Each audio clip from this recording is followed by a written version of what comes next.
All right, what is good? What is happening, everybody? It's your boy Primitive AK here. We're back with another video for you guys today. This time we're on XDefiant, showcasing the best overall settings that I think you guys will like inside of XDefiant. So if you guys are new to the channel, make sure you guys leave a like and subscribe. If you guys would like to see more XDefiant on the channel, please let me know down in the comments box down below. I'm trying out new games on the channel, seeing what works. So if you guys want more of this, leave it in the comments box down below. It gives me more motivation to make more videos like these, and it also gives me more motivation to play more games. So I really would appreciate it. It's completely free, helps the channel grow. But without further ado, guys, we're going to showcase the best overall settings for XDefiant. We're going to be showcasing what I personally like to use, as well as controller settings, as well as graphic settings to go with it as well. So first things first, guys.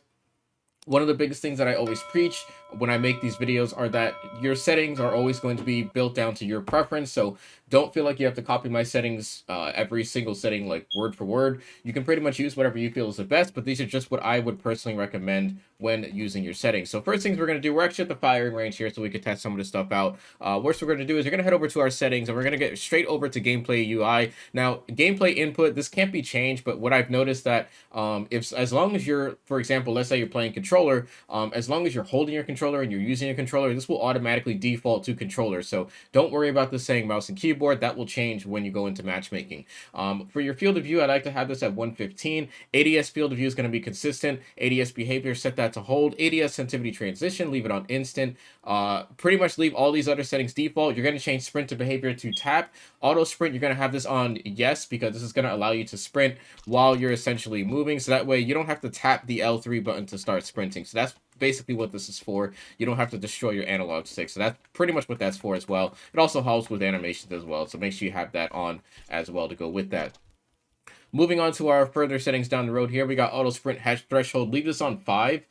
This is actually set to 10 by default. This is essentially your dead zone for your L3 stick. This is essentially what this is. So you want to set this, if you don't have any dead zone problems or stick drift, you want to set this down to 5. You could even set it down to 0, but I think that may be a little bit excessive. I just like to leave it at 5.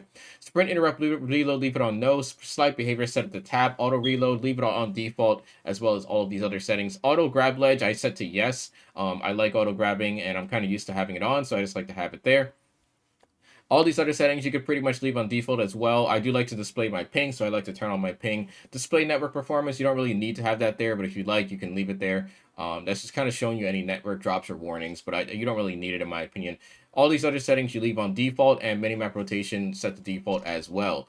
For mouse and keyboard, for those that play mouse and keyboard, I'm not going to be running through this because this is strictly only for controller settings, but if you do have a mouse and keyboard, you can change your settings there.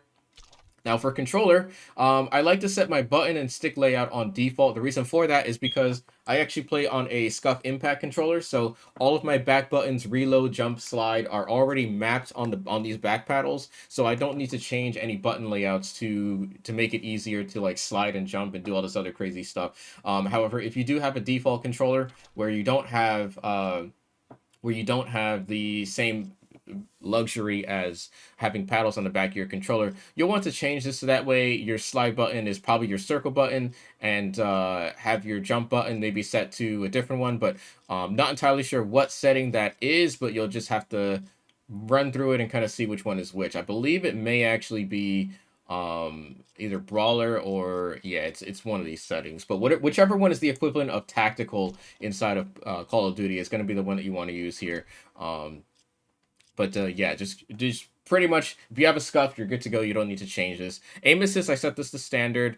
Obviously you want to have aim assist. Aim assist strength and adjustment, leave it on standard as well. Aim response curve, people have told me that response S curve and linear are better than default.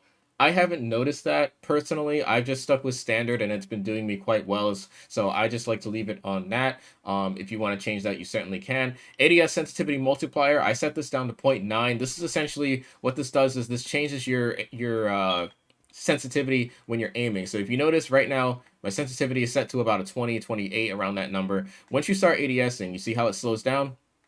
That's pretty much what that does. This helps you with precise aim all the way down range of targets too. As you can see, my aim's kind of dog shit right now because I just woke up. But this is going to help slow down your aim so that way you don't overshoot targets or over aim on targets. That's pretty much what this is designed for. So you want to make sure you set your aim down sight sensitivity just a tad bit lower so that way you can control your aim and deal with targets at longer range.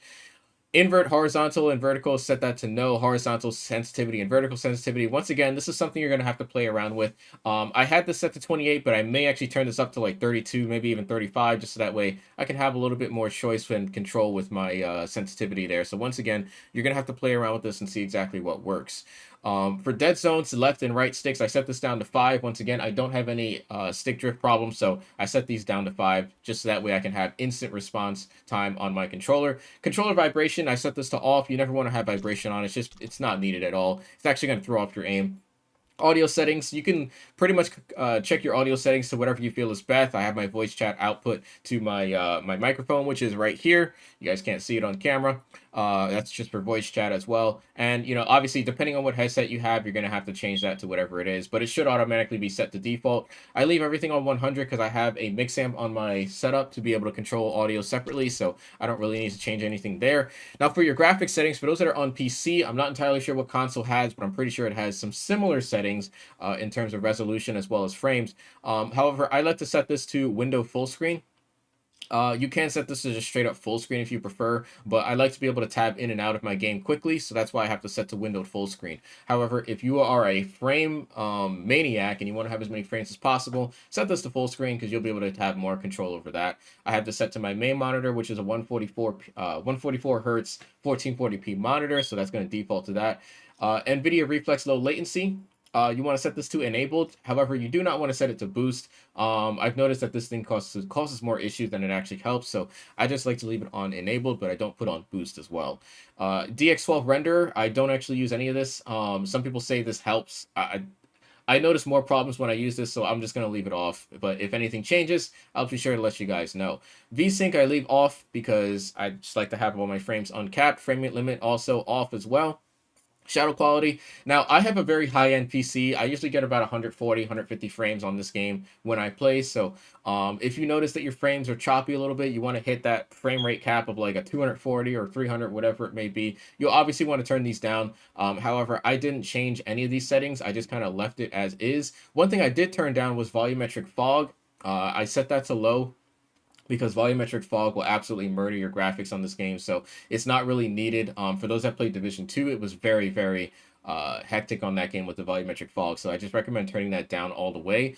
Some other things that I recommend: reflection, keep it down at medium. Low reflection set to medium as well, and vegetation also set to medium, or even low if you prefer as well. Object detail, I have this set to default. Water quality, I moved down to medium as well. Chromatic aberration, I left on. Terrain quality, you can actually turn this down to medium. I'm going to leave it at high. Like I said, I have a very high-end PC, so that's why I leave these graphics primarily on high, and I still get very good frames as well. I usually get about 140 when navigating through stuff.